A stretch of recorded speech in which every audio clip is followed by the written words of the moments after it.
to Ill-Equipped History, where two best friends tell you a story that happened at some point. I'm Emileigh, and this is Morgan.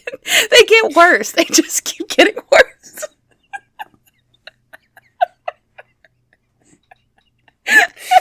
Hello, everyone. You always have great descriptions. We'll tell you a story that happened. A story. It happened. It did. In the past. How are you? It happened in the past. How's your, what month are we in now? September? As of when this comes out? Yeah, I think so. Does that tell you anything?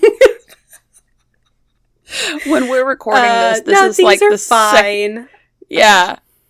Upon recording, this is the second week of school. I think we're still trying to get our bearings in life, me and you. Yes. Yes. Yes, absolutely. No, today actually I forgot to eat lunch and I got super hungry, so I texted Kyle with about 2 hours left of work and I said, hey, I want spaghetti. Do you want spaghetti? I really want spaghetti. And I went to the store and I got stuff for spaghetti and I got him some meatballs and I got stuff for garlic bread and I came home and I made spaghetti and garlic bread and it was so good. That sounds so good. That was like a, I don't care if you want spaghetti or not. We're getting spaghetti tonight, text. We're having spaghetti. We're having spaghetti. I literally was like, I'm hungry. I want spaghetti. Are you fine with spaghetti? Want meatballs? I think that's literally what I said. And he texted me like after I left the store, yes. Just like, well, we're having spaghetti. Thank God, because I came prepared. My son did really good at school today. Like, he got the higher color. It's purple. So for a reward, I was like, you get a treat. And he said he wanted crumble cookie. Crumble cookie ain't in the budget today. It's just not. So they're very proud of those cookies. So I told him we'd compromise and I'll make him some cookies at home, but I'll make them crumble cookie sized. So now I have an entire batch of cookies that normally I get, 30 cookies out of? It made 8. They're so big. They're like this oh my God. big.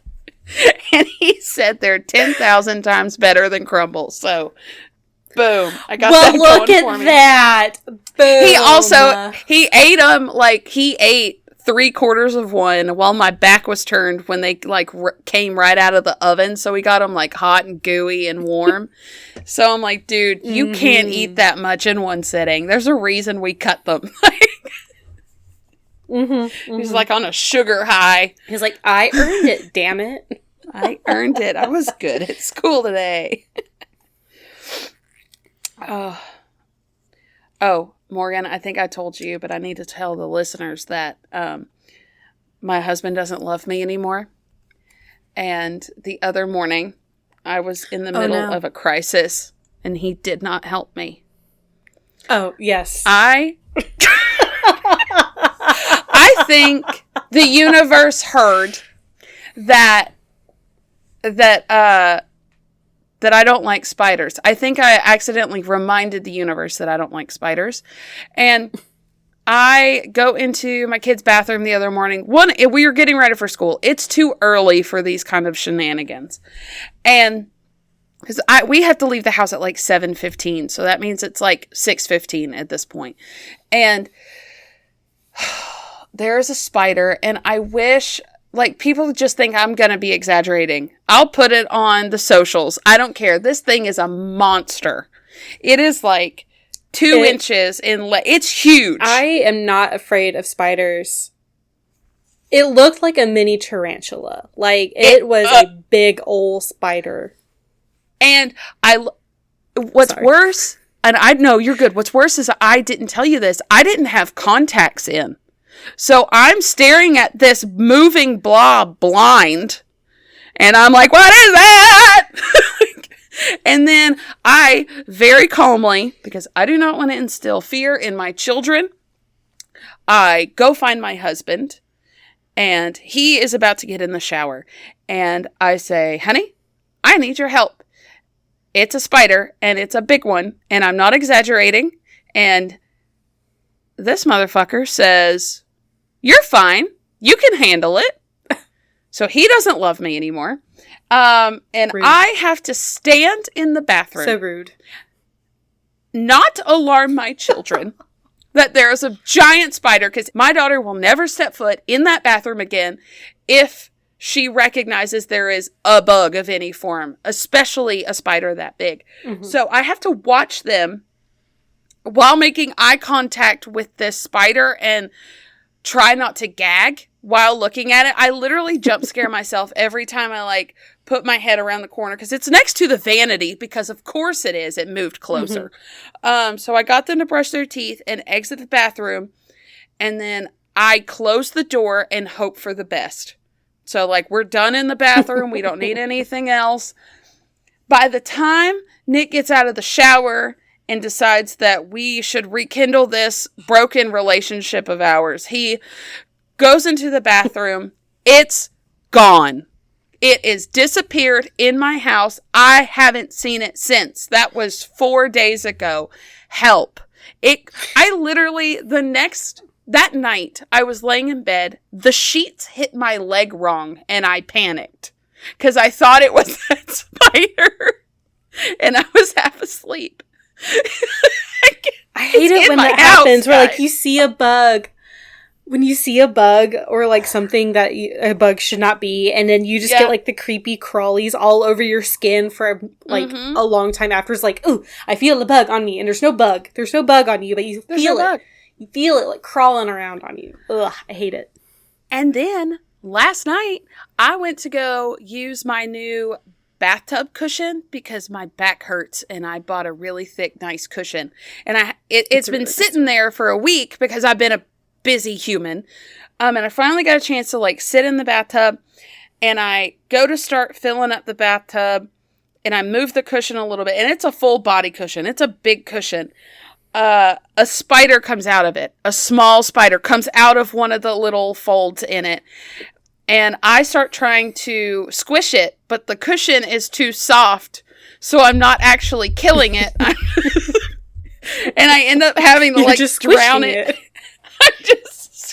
But it keeps coming back. I hate it so much.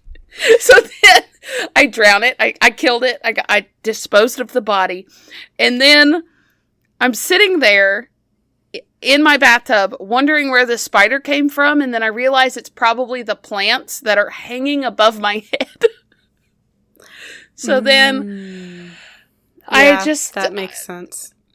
Thought about spiders falling onto my head for the rest of the bath. Not very relaxing. Oh, that is not a relaxing bath at all.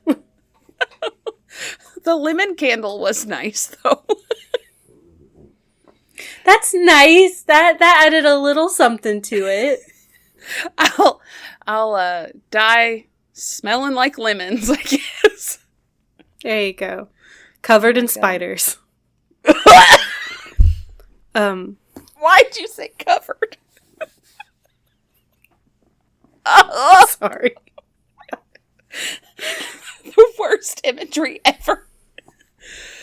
I'm so sorry. I didn't mean to just torture you. It's okay. It's all right. Whew. So, are you ready to get into the skit? Let's do it. It's February 1717 in the Windward Passage below Cuba. A captain is busy plotting his course when one of his crew members aboard the ship runs up to him breathless with news. Captain, I see a ship on the horizon.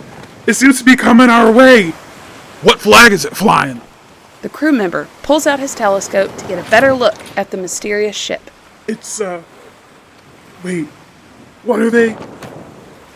Oh, no. What is it, man? Get it out! Well, Captain, they had a British Royal Navy flag flying, but then I watched them change it to change it to a what? The Jolly Roger, Captain. And it seems to be Black Sam Bellamy's flag, sir.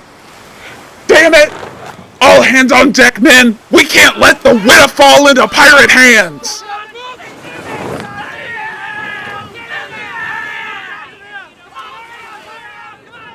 So, Morgan, have you heard of the Whydah before?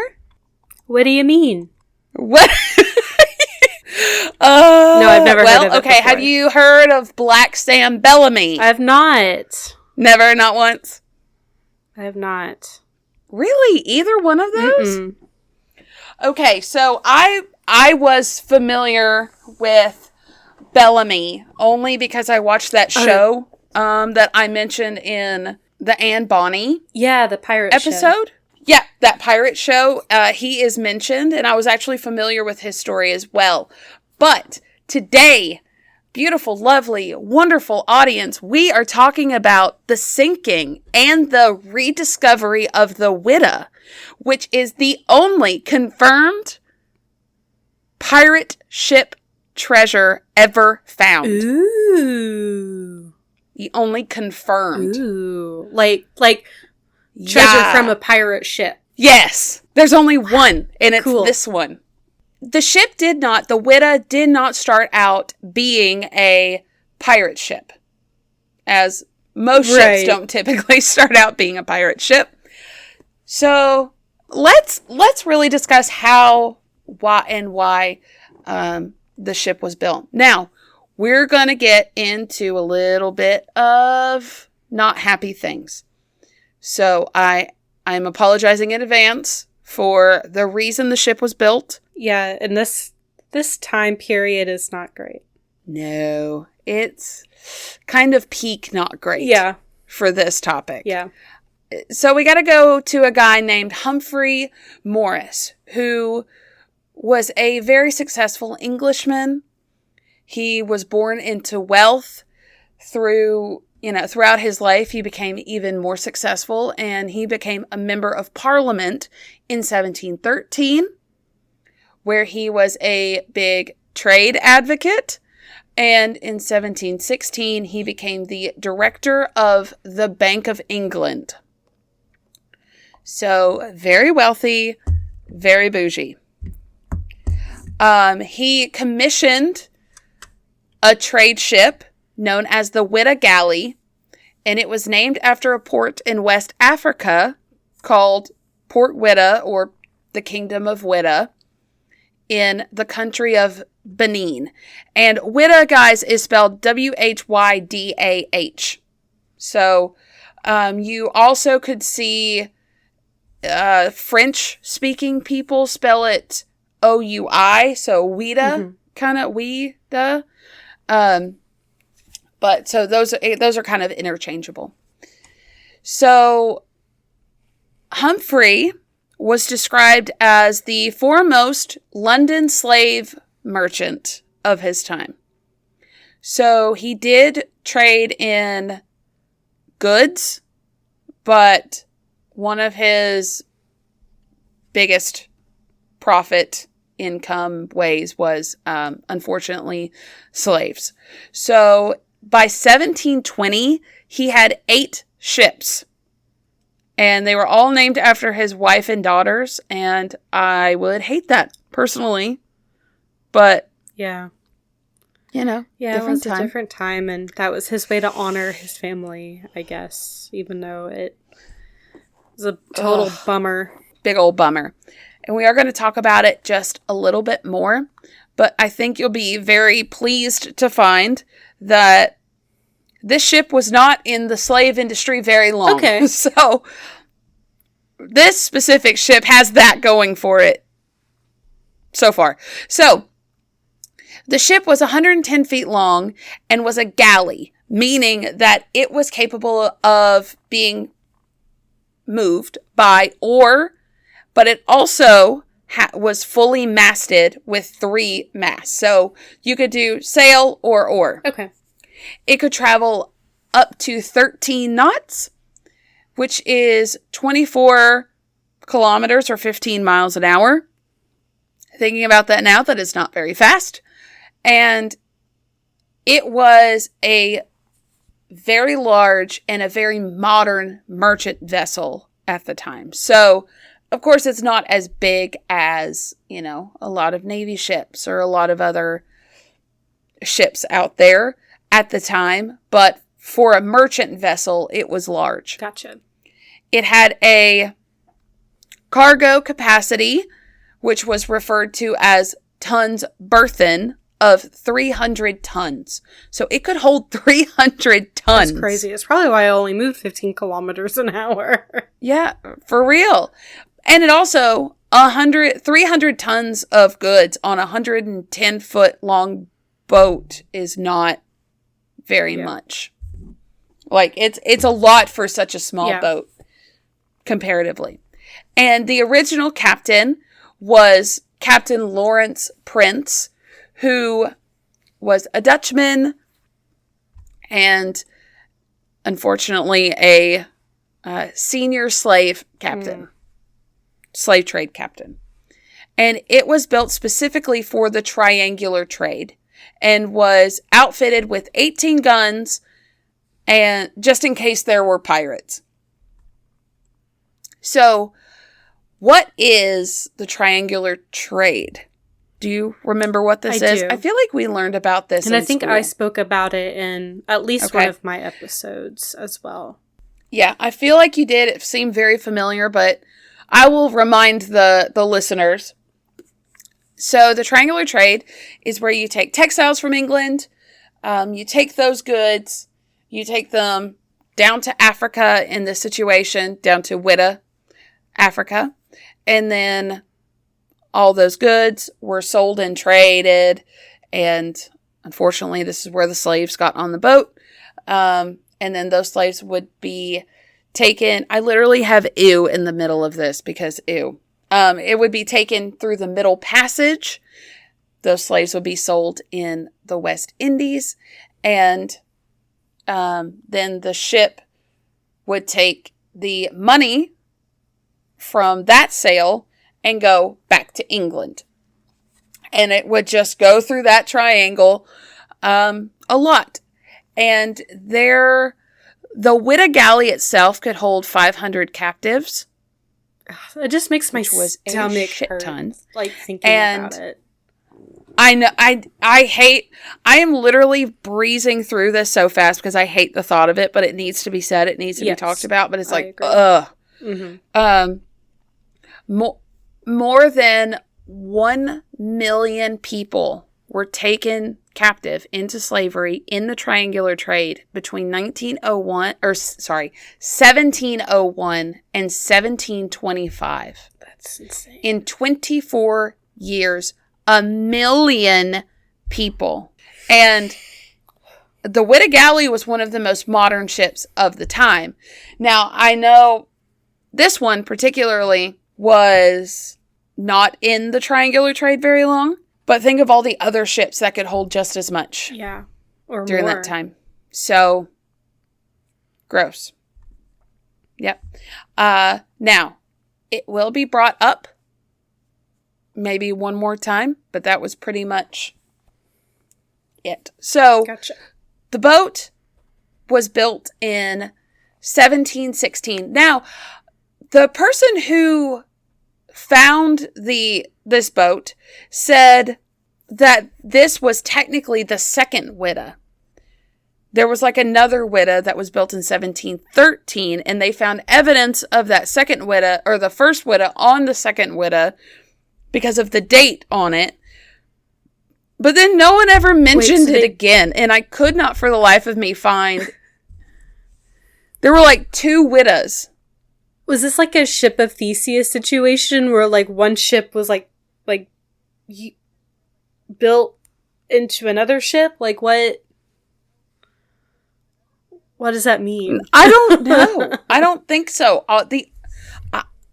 I don't know, and I'm confused. So if anybody knows, please tell me. Because they found something that said, and I'll get into it later, they found something that said 1713 on it. But the Whydah wasn't built until 1716. 1715, 1716. So they said, oh, well, this was the second Whydah. Well, what happened to the first Whydah? Could it have been started in 1715? What happened? Or was it started in 1716? Every source I found said that its maiden voyage was 1716 and that it was built in 1715. Okay. So I don't know if this is like a commemorative plate of like, we're going to build this ship. Yeah. But then they said, oh, there was another Whydah. And then they just like moved the stuff from the first Whydah to the second. What happened? Yeah. Where's Whydah 1 if this is Whydah 2? Okay. Every Every time you Google it, it's just like, Sam Bellamy. And I'm like, what? But I want to know. I couldn't figure it out. So if anyone knows what happened to Whydah 1, please tell me. So, it was built in 1715. It left London in 1716 on its maiden voyage. It was not the Vasa, and it made it to where it was going. Good. Because it was a well-built ship. So, yeah. Good for them. Yay. It is short and squatty, because remember, somebody has to row this. Right. If, like, need be. Yeah. No, I can see how it's low enough in the water for that to... Yeah. They thought about that. They didn't let their egos get the better of them. The Whydah made it to Whydah. And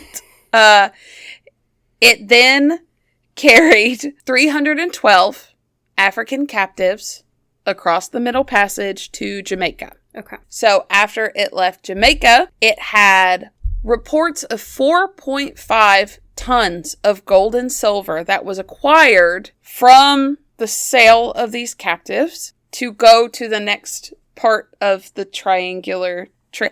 So much. It's so much. Oh so my much. gosh, it's so much. And for people, It's so gross. I hate that this was ever a part of any history ever.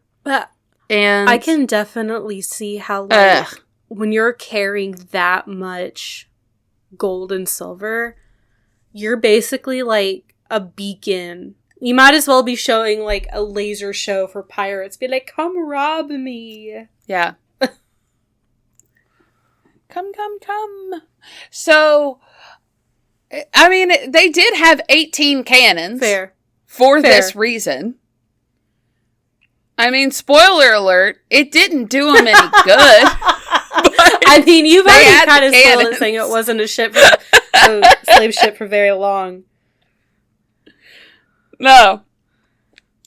So, in February of 1717, on its maiden voyage, remember, because it takes forever to get anywhere on a ship,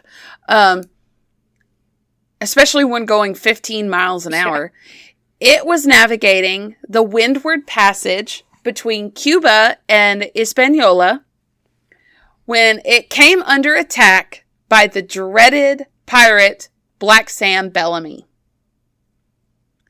So, we'll take a pause on the Whydah for just a minute. Okay. And let's talk about some pirates. Pirates! Okay. So, pirates! Arg! I'm going to say what my dad said again. You liver lily, chicken lip, mud sucking carp. Oh. I need that on a shirt. We need to put that on a shirt. And this is our third pirate episode. Oh my god. Look at the pirates. Yeah, we're gonna, a little clip that I got, a little fact that I got down here is actually incorrect, but I put it in there for a reason because of what we know from another one of our episodes. Okay. So I'm like, ooh, I knew something. Okay, so Bellamy was born in England in 1689 and had been a sailor for the Royal Navy. He immigrated to Cape Cod, Massachusetts in 1715 where he fell in love with a local woman. One source called her the Witch of Wellfleet. Love that. Which is kind of rude. Oh my gosh, can you imagine a pirate and a witch falling in love? So, her name was probably Maria or Mary Hallett. It's not 100% confirmed. A lot of this story is not 100% confirmed. They know that there was a woman. They know bits and pieces, but a lot of the tiny detail... I mean, the 1700s. Of it all, yeah. Of it all. So, yeah. So, apparently, some say that she was already married. Mm. Some say she was not married. Mm. And a lot of sources say that she got knocked up. Uh-oh. So... Scandalous. So she was either pregnant out of wedlock or pregnant in wedlock, but the wrong wedlock. The wrong one. So... Either way, it's a scandal. Wrong one. So, either way, it's a scandal. And she... my brain just stopped working. Okay, so... She just stopped. It just... No more. Stopped. Shut That's down. what we call a blue screen, folks. Just like a desktop. Just... Mm-hmm. I'm loading. Time for it's updating now. Oh my god, right in the middle of podcasting, just computer update.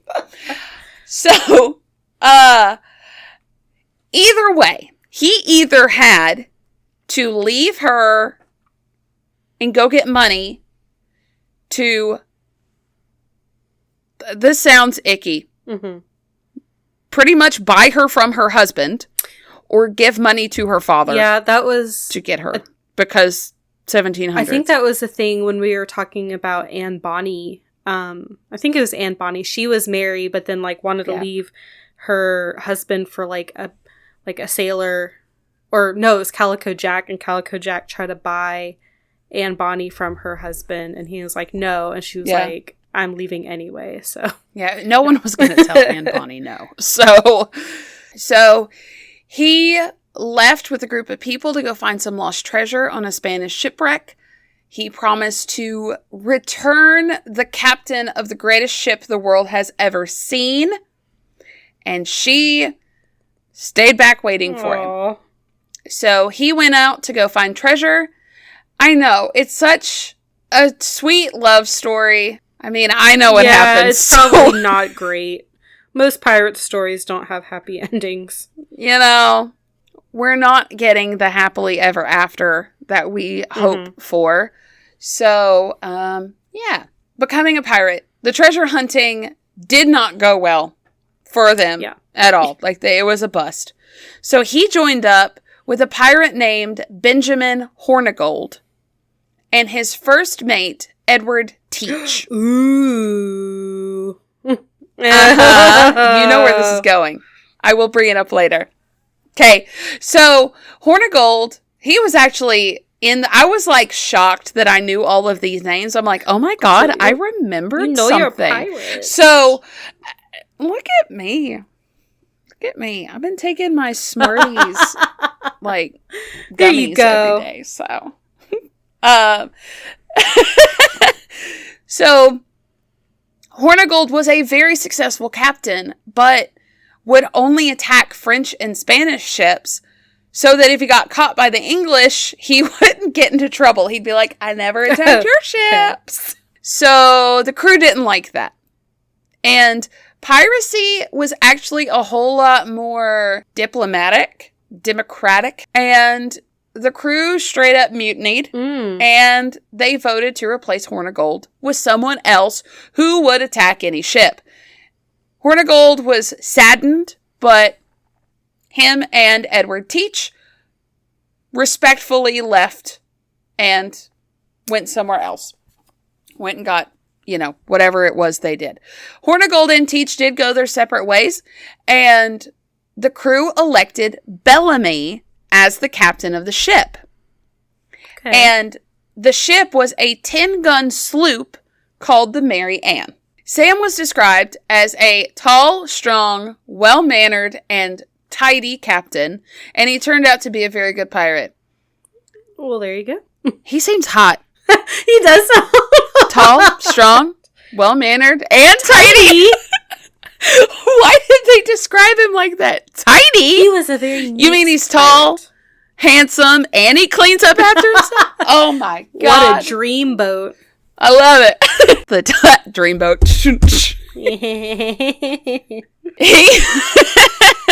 He wore a black coat and 4 dueling pistols in his shirt at all times. So some say he got his name Black Sam Bellamy from his black coat. I'm doing a lot of arm movements. I'm just guys. imagining him, like, with the 4 pistols and him, like rapidly, like, I don't know. Dueling pistols are like 1 shot there each, you go. right? So now he has 4 bullets. I think that's 4. That's only 4 shots. Yeah. If I'm wrong, please correct me. We don't know shit about guns. So some also say that his name came from him now sailing under the black flag. Because remember, he was a Navy sailor beforehand. Right. And then also another option is when a pirate, this kind of goes into our skit a little bit, is when a pirate is stalking another ship, it would fly a European government flag until it kind of assessed the strength of its opponent. Then it would switch it to the Jolly Roger and attack. So each Jolly Roger was actually a little different, but Bellamy's specifically was a, quote, large black flag with a death's head and bones across.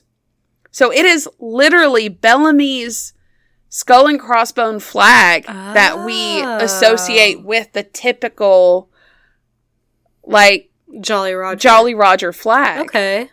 And, yeah.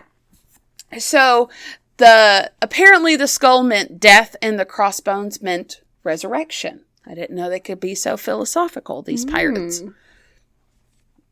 So, they would go on to take more than 50 vessels in the Caribbean during kind of this time and off the coast of America. This is our little thing that's wrong. 2008, Forbes magazine rated him the highest earning pirate in history. And that is the equivalent of $128 million in gold and silver in 2008's money. It's probably way more than that. But we know that's not true, don't we, Morgan? He may have been the most successful white male pirate. Yeah. But if we go to, I don't know, a little place called China and look at the female pirates. Listen to our Cheng Shi episode. It's really great. Yes, thank you. It's really good. And all I got to say is off with his head. So, back to the Whydah.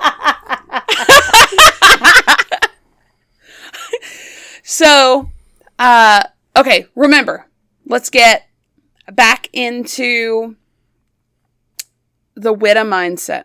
So, the Whydah is in the Windward Passage. This is a lot of W's for my southern accent, y'all. I am struggling. The Whyddah's in the Windward Passage between Cuba and Hispaniola in February of 1717. I got it. Okay, so Did it. by the time Bellamy got to the Whydah, he had actually 2 ships outfitted. And that was the Mary Ann and then a 26-gun galley called the Sultana. Okay.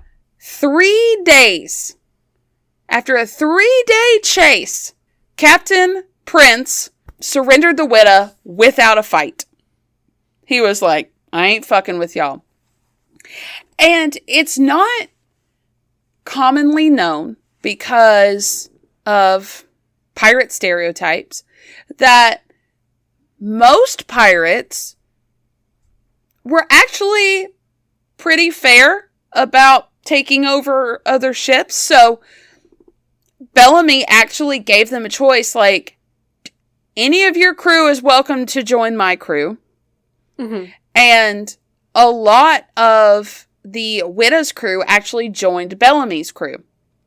And then Bellamy actually gave Prince the Sultana and 25 pounds in silver just for not putting up a fight. So, like, hey, we're taking the better ship, but, like, here's 25 pounds of silver. You take this ship with all the people that don't want to come with me, and go on. Have at it. I think that for being a pirate, that's pretty... For having your boat stolen. Yeah. Yeah. And we talked about it in our first pirate episode with Anne, Bonny, and Mary Read, but most pirates didn't want to just destroy the crap out of other ships because they could just take that other ship. Why would you destroy something that would be of use to you? Exactly. They didn't want to destroy the Whydah. That's why they chased them for 3 days. Could they have shot cannons at it? Sure, but there goes all the gold and silver. Like, right. Why would you do that? It just looks better on TV when they're shooting cannons everywhere. It's more fun. So, it's drama, baby. Then he made the Whydah his flagship, added another 10 guns to the deck, and headed back to Cape Cod, plundering all the way up. So this is within that they plundered 50 boats kind of time frame. In April, specifically April 26th of 1717, a third ship was captured and added to the fleet. And it was a sloop called the Anne Galley. And it was carrying wine. So the fleet became separated in a dense fog, and the weather turned into a very violent nor'easter. Oh, no. That day. Some say they were drunk from the wine they had captured that morning. And near midnight, which wouldn't surprise me. Literally, they're home. They're off the coast of Cape Cod. He is in eyesight of his lady, of the witch of wherever. And they're like, we made it. Let's just drink, right? No. Nor'easter. So after midnight, she was thrown against the sandbanks off the coast of Cape Cod, and the gale force winds demasted her. Holy then she ended up, over the course of, a day, she was capsized, so bottom up, and pretty much torn to pieces by the 30 to 40 foot waves. So not only did she have a very short career as a slave trading vessel, she also had a very short career as a pirate vessel and just a boat in general. So in, a year, she was floating the air. She did make it longer than the Vasa, but she had, that was a rough year. Yeah, the Vasa just looked pretty going down. This one had some miles on her. And it was an actual, well-built ship. Yeah, exactly. So, we see some differing accounts here. Some say there were 180 crew on board. Some say there was more like 144. Either way, only 2 of them survived. Oh, no. Yeah. Out of between 140 and 180, only 2 survived. Neither of those was Sam Bellamy either. Yeah. So he made it to Cape Cod. The love of his life is probably waiting on him 2,000 feet away, and he dies. Right there. Well, that's just a bummer. It's rough. Like, it's a bummer. 120 bodies wash up on shore. Oh my god. And among the dead is Bellamy. I don't know if that's confirmed because some say Bellamy washed up on shore. Some say, oh, we might have found Bellamy's leg bone in the ship itself. Whatever. I don't know how that would be exactly possible. But anyway, whatever. Mm-hmm. Either way, Bellamy did not make it. So, the aftermath. So, in the aftermath, 9 of his crew were captured. 7 of which were from another sloop. And then 2 of them were from the Whydah. Okay. Because so he had the fleet.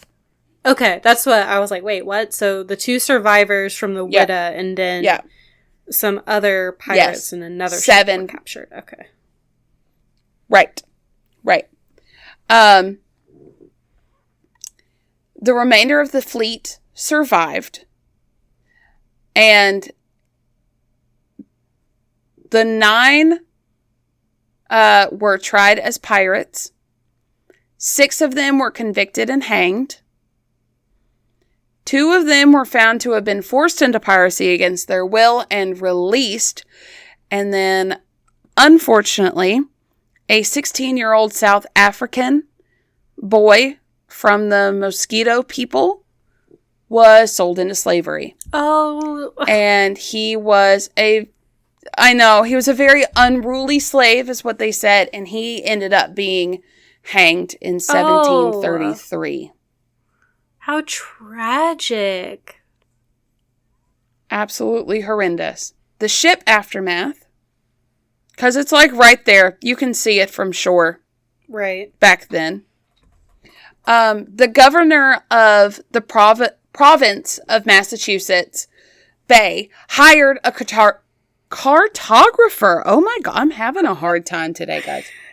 How much wine have you had? And his name? None! Tea! Just tea! Not spiked tea, right? No, I'm just drunk on life, Morgan. So, Cyprian Southack.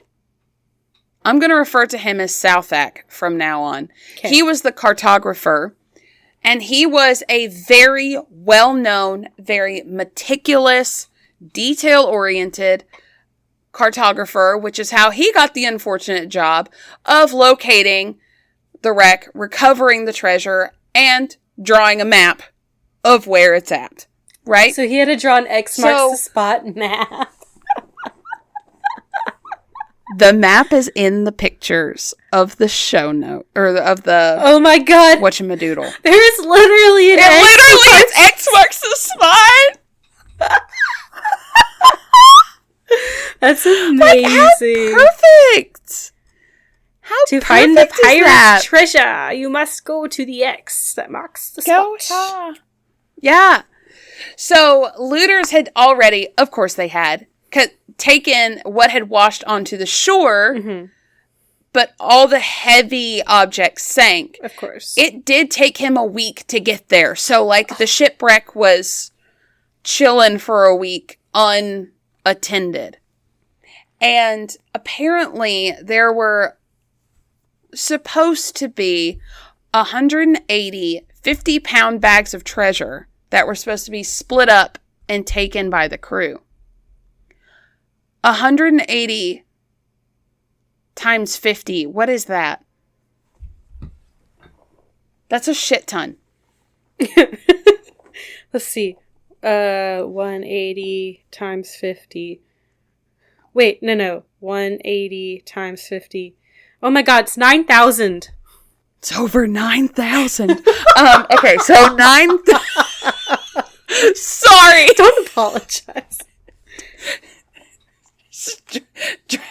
There's a little bit of Dragon Ball Z right there. Okay, so literally 9,000 pounds just in those bags of treasure. Oh, man. That's a lot. So, and we've got over 50 ships worth of treasure on this boat. And then, I guess it would probably be split up between the other few boats that they had. But that's a lot. It's a lot. So that's just what, the crew was going to get. It's so much. It's so much. So, Southack made the map, where X marks the spot. He got there on May 2nd in 1717, and he had found that by then it had already capsized, but was still intact. Another storm came through, and they had to retreat. He wouldn't be able to get back out into the site until May 13th, and he finally gave up. So, except what was taken off the shore, and the few things that Southack was able to salvage, which was only rigging from the masts, cable used on the deck, and iron fittings, everything else is still there. And so everything that's stuff heavy, that he salvaged is not going to be worth anything. No. So, before we get into the shipwreck, I thought it would be fitting to talk about what happened to the pirates and the people involved. Okay. So, Palsgrave Williams was Bellamy's second in command and commander of the sloop Mary Ann. He had missed the storm because he went to Rhode Island to visit relatives. Wow. Literally just missed it. He sailed back to the Bahamas after hearing that Bellamy had passed and sold the Mary Ann and accepted a general pardon that had been offered by the British Crown in 1717. And this was known as the Pirate's Pardon for any pirate that promised to give up piracy. How many times do I say pirate in a sentence? Oh my God. So he fell back into piracy later on, but then died of natural causes later in life. Then we've got Richard Noland, who commanded the third ship in the fleet called the Anne. And that also sailed back to the Bahamas, took the pardon, and then he became a privateer for the Spanish. And his fate is unknown. Hornigold accepted the pardon and spent the next 18 months working for the governor of the Bahamas hunting the pirates. Well, he turncoated. He did. It was, he died in a storm in 1719. You're trying to bring everything to the 1900s. Yeah, he literally lived for 300 years, and so Edward Teach, Morgan, this is what you got excited about, who was Hornigold's second, became known as Blackbeard. Yeah. And he did badass. So he did take the pardon, but went back to piracy. And he was killed in a fight with the British Royal Navy in 1718. And Lawrence Prince, who was the original captain of the Whydah, went back to England and unfortunately continued the slave trade. Boo. And his fate's lost to history. Now, Humphrey Morris was found to be embezzling from the Bank of England and also taking money from a trust fund that was left to his daughters by their uncle. Well, that's shitty. It's so what a shitty human. he suddenly died in 1731, and some think he took poison because his crimes were about to be exposed. It wouldn't surprise me if his daughter poisoned him. So I hope so. Sorry, that was really bad to say. Yes, for real.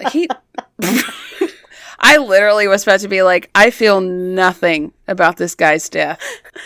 No, Brought either. But so much pain and suffering to so many people. He did. Ugh, I don't like so to rude. advocate for death, though. No. Anyway, I don't feel sad. Anyway. I don't feel sad. So the next section we have, ladies and gentlemen, is called A Legend and a Discovery. So the ship is sank, it's underwater, and it's almost just become a legend. Because, like, yeah, there's this map, and then there's all this, but a lot of people don't quite believe in it. They're like, yeah, there's a pirate ship off of Cape Cod, sure, whatever. Mm-hmm. So a guy named Barry Clifford had grown up on the story of the Whydah because he grew up in Cape Cod, and his Uncle Bill would tell him the story. And he was always fascinated with it. He absolutely loved the story. And his uncle, when he was older, in his mid to late 30s, his uncle was dying from lung cancer. And at this point, Barry did have multiple businesses. I'm not going to get into everything he did. He was a very successful guy. So he said he had, some time on his hands. And his uncle was dying from lung cancer, so he was taking care of his uncle and driving him around. And one day they were driving on one of their favorite routes on, the cliffs and stuff. And they started talking about this shipwreck. And he said, I don't know. I'd like to go find it, but I don't know if I can. And his uncle said, you'll never know unless you try, boy. And the next month, his uncle died. Aww. And then the following spring, he started looking for this ship. Aww. A house? Okay, Barry. Okay. So, okay. So, in the beginning of the search, and this is where I'm going to very heavily advocate for the book that I have. So shout out to Sandy, who is Corey's mom, and she gave me this book and was like, I think this would be a really good topic for you. I had never heard of it. They ended up just like going to the museum in Cape Cod on vacation, and freaking Barry was there. And so they have a signed book. He just happens to be there because they run into the coolest things ever. That's literally what I was about to say. Like, they're like some of the coolest people on the planet, and like the stuff that they've done, just like, oh yeah, we just happened to run into so-and-so when we were place and place. It's just like, just so happened. What? What do you mean? So there is a ton more backstory, more detailed story of the Whydah itself, Bellamy, and all that. Oh, you know what I didn't get into? What happened to the lady? So apparently she ended up having the baby, but then was cast out of society because she had a baby out of wedlock, or not correct wedlock. And then like the baby died, and then they blamed her for the baby dying, and she was jailed. And then I don't exactly know what happened to her after that, but it was not a good ending for anyone. Sad. It's so sad. Oh. So if you want to learn more about everything like that, read the book called Expedition Whydah. And it'll have a picture of Barry on the front of it. So is it by Barry? It is. Yes. He wrote it. Gotcha. It goes into really good detail about his process on finding it. I'm going to give you the overview, people. Okay. So they knew that it was not going to be an easy search because the spot that the Whydah sank wasn't like, the Titanic. It sank to the bottom. It sits there now. It sank in the underwater equivalent of quicksand. Because of the shifting tides and stuff where it's at, the sand is very loose. An object falls in there and is gone forever. They estimated that the treasure would be under 20 feet of sand. Oh, boy. So, he also wasn't the first one to look for it. A man named Edward Rowe Snow was said to have found it, but was only able to find a few coins and a cannon. And they claimed it was the Whydah, but it was actually a 1914 wreck called the Castagna. Oh, okay.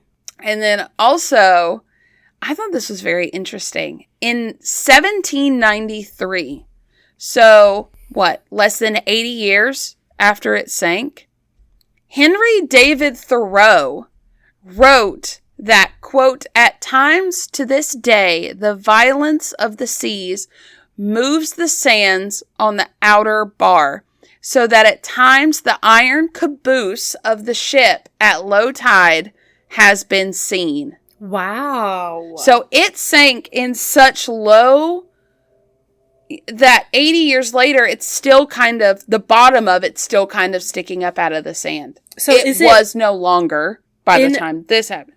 So I guess it's like in a sandbar. Like when it sank, yeah, I guess. It's basically in a sandbar. Yeah. Yeah. That just makes it even more tragic. And the waves is what broke it up. Like there's such it was right water. there. Ugh. Yeah. And I think you would think, oh, well, they're in a sandbar. They can just run. They can swim. No, 30, 40-foot swells. In shallow water, that's just as dangerous. So now you're getting beat against the freaking sand. Yeah. If you get caught in one of those waves. Yeah, you don't want to be outside in a nor'easter at all. Especially not in the ocean. Yeah, the ocean's kind of a bitch sometimes. Yes. In 1981, Barry began to read Southac's accounts and journals from going to the wreck, along with the map he made. I don't know why nobody else thought to look at the map, unless maybe they were looking at the map and maybe they just weren't reading it right. Or, Cape Cod has changed a lot in the 260 plus years that it wasn't found. So, a lot could change, but he poured his heart and soul into these documents, into these journals and accounts and stuff. Thankfully, Southack was very detail-oriented. And the town that was referenced in Southack's maps as a reference point was actually now underwater. It had sank like 100, 150 years before this. Wow. Because of the shifting, sand. So Barry was able to kind of pinpoint where this town was thanks to the cemetery that just happened to still be above water. So he went to the cemetery, he looked at the map and was like, well, the cemetery on the map is here. So if the shipwreck is, let's say, I don't remember exactly, let's just say 1.5 miles away from this town, he more than likely would use the church because that's typically the town center. So if the church is here, or the cemetery's here, the church is here, so it's 1.5 miles this way from this point.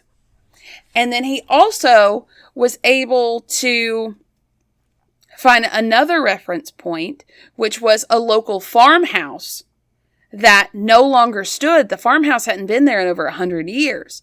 But he was able to get in touch with like local historians and just be like, I'm interested in local history. Can you tell me where this house used to be? And the historian was like, Yeah, I don't care why you need to know this. The house was right here. Like, you figured it out for him.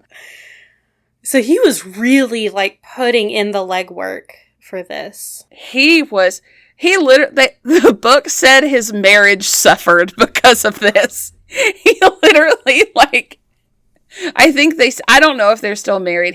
They have kids. Like, they had kids. So, but, like, he even said he was obsessed with it. So he was able to find out where this house was and then kind of triangulate where those points kind of meet close to the X. And, okay, so he figured out pretty much the general area of where the ship is. So guess who comes out with him for the first time? Because he had been, he was a diver as well. So guess who just decided to come on out with him and take a first look? Freaking Mel Fisher. Like, do you know who that is? I don't From know. like, oh my God, hold on. I can't think of the ship. What ship did Mel Fisher find? He is one of the most famous treasure hunters. Oh, okay. He found the 1622 wreck of the Nuestra Senora de Atocha in Florida. But he's a very famous treasure hunter, and he created a lot of modern ways of finding shipwrecks and stuff. Okay. You can, guys, Google Mel Fisher if you don't know who that is. I guess I've watched enough documentaries where I was like, Mel Fisher! I was like, geeking out. Okay, but also, someone else, by the name of John F. Kennedy Jr. Oh, I do know who that is. Went out with him. Yeah. And they just went out for him for the first time. And I was like, how the fuck does JFK Jr. know you? But apparently, well, they're in Massachusetts. Barry had like, that's true. Barry had like a salvage ship in Martha's Vineyard that JFK Jr. just like worked on the ship. And then he was like, hey, Barry, can I come with you? And he was like, sure. And John F. Kennedy Jr. would be a crew member on and off up until he died in 1999. Oh, wow. Isn't that cool? Yeah, that is cool. So they went out for the first time, kind of got a general idea of where it's at, and they used a magnetometer to map the sites. And Google it, y'all. I ain't doing all the science stuff. Just know that it worked by responding with metal objects in the water that were specifically iron or steel. So it would show you where iron or steel was in larger amounts than Sounds what's very handy. normal. So it does sound very handy. And they mapped it for a few days. And when they were done mapping, they found some really good spots. And John F. Kennedy Jr. made the first official dive. And when he came back up, he said, it's just sand down there. I don't see shit. You gotta get deeper than that.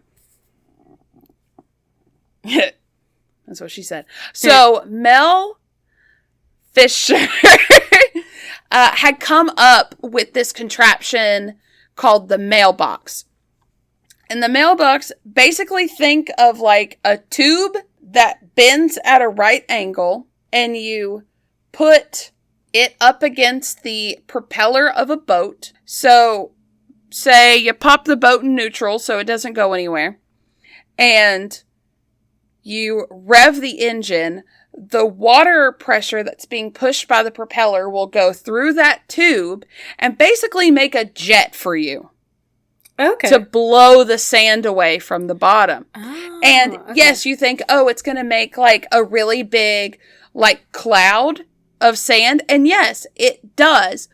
But right as you're blowing it, you get this like window of clear water. So, like, if you do it systematically, this thing will clear out like 15 feet of sand in an area. Yeah.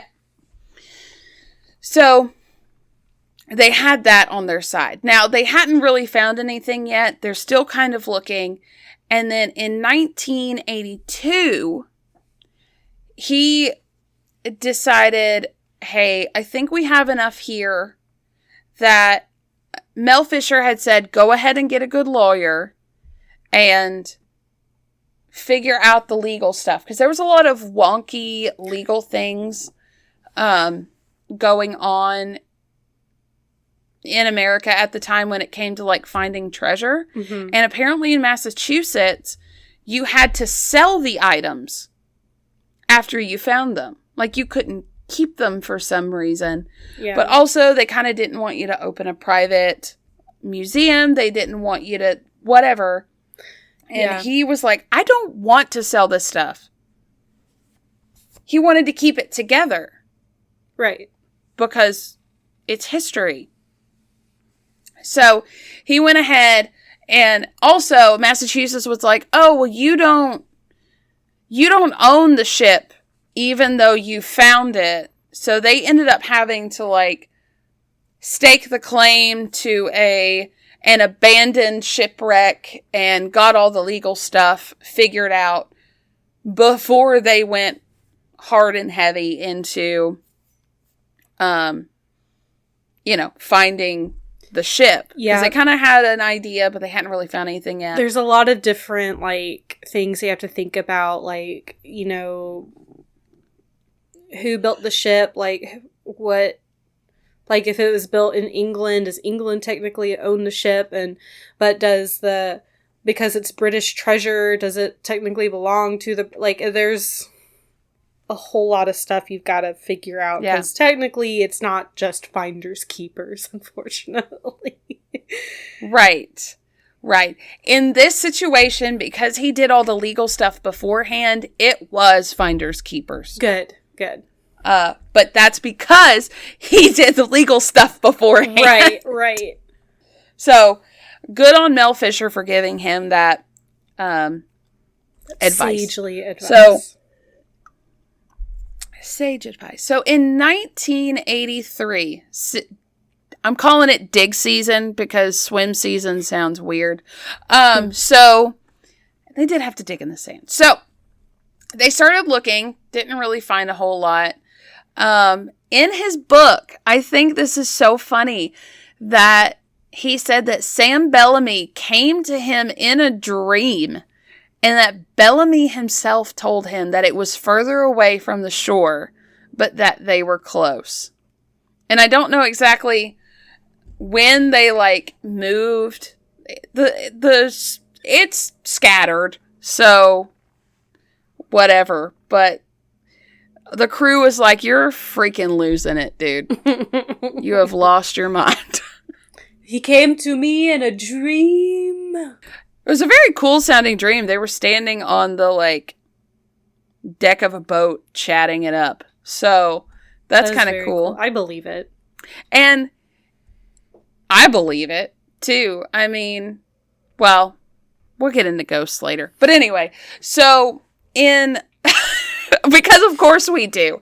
But if y'all want to know exactly how he got his funding and all the things that went on that, read the book. It was too much for me to get into. Yeah. There were a few times this expedition almost came to a screeching halt, but they were able to keep it going. So, in the 1984 season 2, on July the 20th, they found a cannonball and a coin and a trigger guard from a musket. They literally were running out of money at this time. They had like a week left. Oh, wow. They were like, just buy what you can for this week. Literally, like what we were talking about in the Egypt episode where we were like, it's the last day. We have to find something. This is pretty much what happened. And think about this. They find these. He looks at the coin and he goes, oh my God, this is pirate treasure. And then lightning shoots across the sky. Sam Bellamy was like, you found it! You found it! That's incredible. And not only, it's so deep, it wasn't 20 feet down. It was 30 feet down is where they're finding some of this treasure. So it's super hard. The state shut them down for a while because they had to do like an archaeological survey, even though they were trying to like do the whole like string graph thing underwater, and the sands were just destroying their little graphs after a while. And they were like, why are we doing this? But whatever. So after 267 years underwater, we have found evidence of the Whydah. And they eventually got back to work after the survey was done. And that year, that season, they found 12,107 artifacts. You heard that number right. 12,107. That's crazy. Uh-huh. And that's season 1. But the big elephant in the room was that they hadn't found anything that would tell the world that this is specifically the Whydah. They're like, you can find all the coins you want. Right. We need a name. So in 1985, season 3, that year, they discovered 7,309 artifacts, including the bell from the ship that had Whydah Galley 1716 across the top of it. I'm sure if you zoom in, they left some of the like crustaceans on it. I believe you. And so it was a year after they found the initial artifacts, it was confirmed that they found the Whydah. Woo! So what was found on the ship? It was a treasure trove of knowledge on how pirate life actually was. And they actually found a femur bone from a child between the ages of 8 and 11 years old. And this is thought to be John King. He had joined the crew in February that year. Oh, little boy. Uh-huh. He apparently threatened his mother with harm if she stopped him from getting on the pirate ship. Yeah, he was like, I'm gonna be a pirate. So they found thousands of coins, gold, silver, pieces of 8, and this included an 8 real coin from the Mexico City Mint. Yeah. From Mexico. Tons of pieces of 8. And then they found pistols, cannons. Now remember, they started out with 18. They added another 10, supposedly, right? Try over 60. Oh my cannons. God. That's so many cannons. So many. And a lot of handmade weapons. They found shackles from its brief time as a slave ship. Yeah. And they also found Akan jewelry, which was from Africa. It's African jewelry. And that was being traded along, unfortunately, with the people. So this is the oldest account of Akan jewelry ever on this ship. Also, they found other valuables like buttons and buckles, smoking pipes, rum bottles, and other various things. They found what they think is a chest. I don't think they've cut all the crustaceans off of it just yet, but they found a pile of 7 cannons, and they think that a treasure chest is up in that crustacean. Someone get the hammer and all out. Yeah. Let me chisel that fucker out. Also, are you ready for your mind to be blown? Blow my mind. They found the oldest Freemason symbol multiple times etched into different items. So the Freemasons were said to have been started in May of 1717. But the symbol is on a shipwreck from April of 1717. Oh. So the Freemasons are even older than they thought. And they found it's not just one, they found multiple really of the symbols. Isn't that just freaking... So they continue to do excavations to this day. I will put a link to their website in the show notes. There is a really cool museum, according to Stephen Sandy, up in Cape Cod. It looks awesome. It's in Yarmouth. So they have found over 20,000 artifacts that have been recorded. Not 20. I'm sorry. 200,000 recorded artifacts. The math ain't mathin'. Yeah, 200,000. They have 30,000 pounds of the growth, the concrete. Oh, okay. You just kept moving your hands back and forth, and I was like, what does she mean? It's because I forgot how to freaking speak. They still have 30,000 pounds of that to go through. And he has never sold a single coin, not a single artifact from the ship at all. He's displayed everything he's found. And in 2021, they found the remains of 6 pirates. Bones! Oh, man. Wait, and you said, Bones! Okay, so it was between 140 and 180 people died the night of the storm. And you said only 120 washed up, right? Roughly, yes. More. There could be more people stuck in the shipwreck. There could be more people. Wow. Yeah. And they think a lot of people, before, this is so morbid, before it sank, when it capsized, cannons crushed people. Makes sense. So there could be, the femur bone from the child was found in the same, crustacean as a cannon was. So they're thinking that that's what happened. So I said that I would talk about ghosts.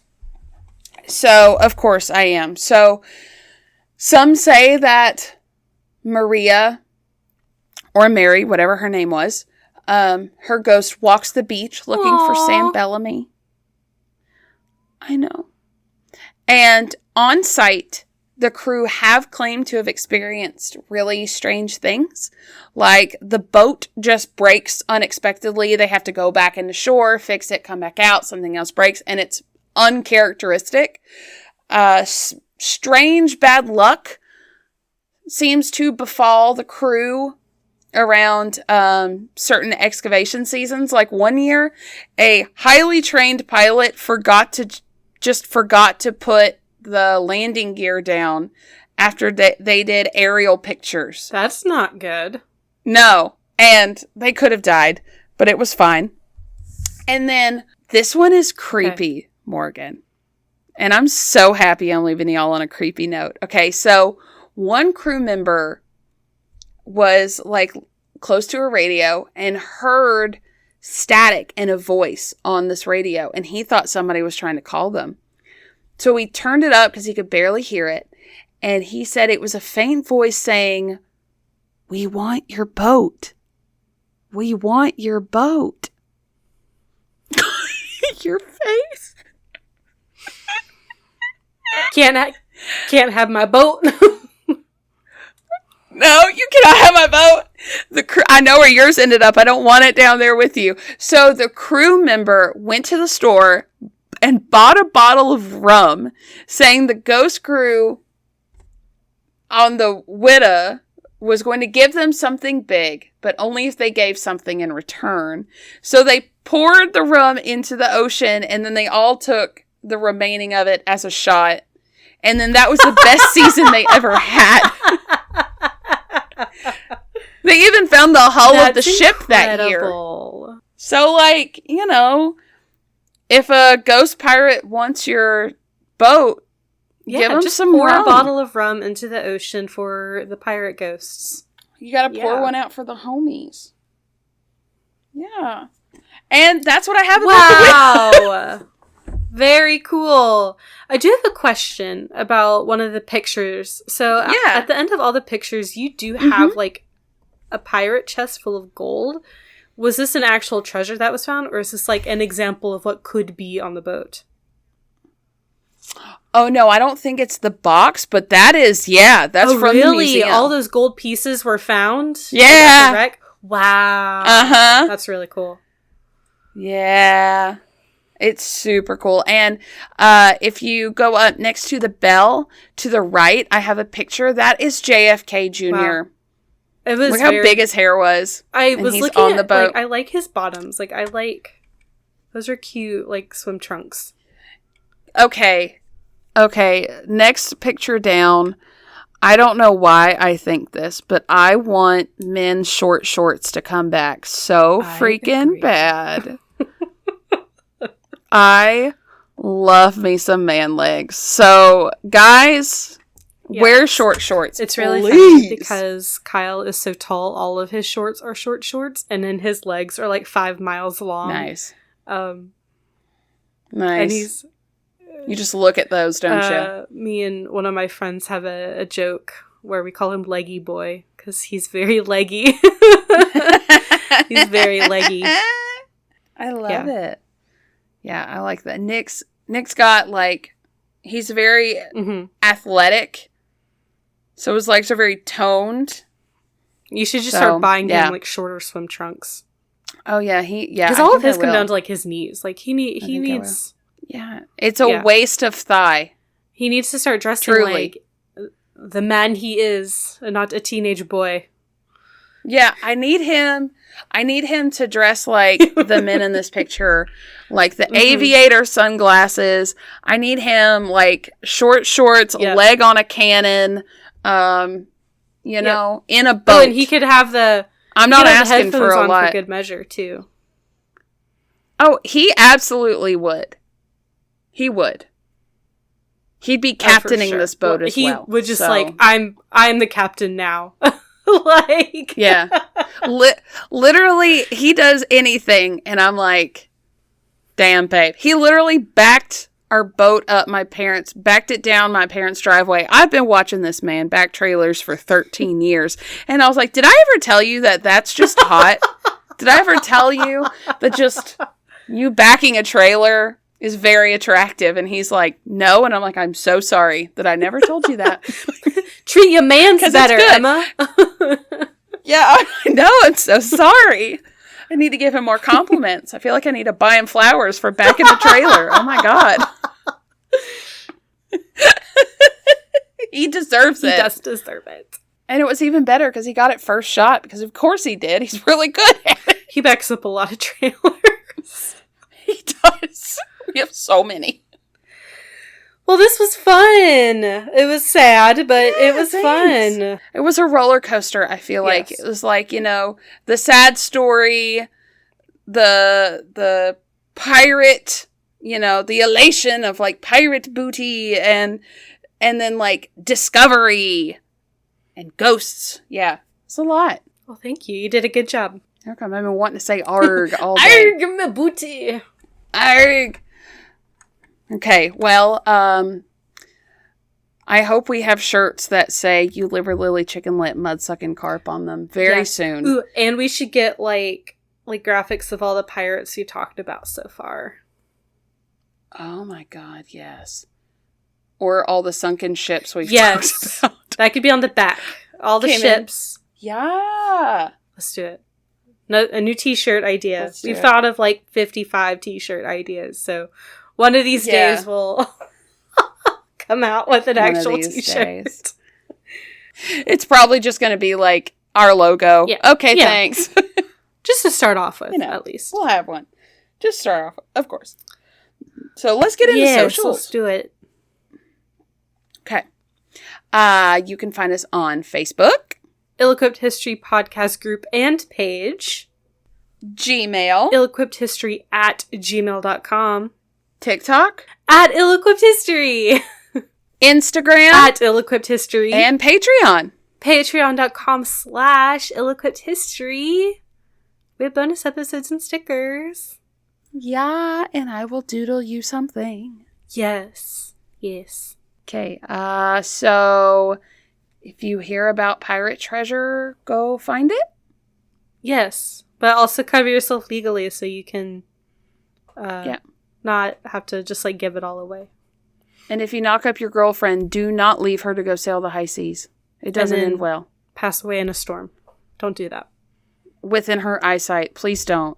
Trauma. So That's how trauma happens. It's so sad. It's so sad. Shouldn't have drank the wine. Oh my goodness. I need to like watch like something happy after that because that's just such a devastating story. It's so literally, I think that's why I remember his name so well, is because I watched that, like 2 years ago. I'm still sad over it. It's very sad. It's very sad. Okay, well, we should go. Yes, let's go. Okay. Okay, bye.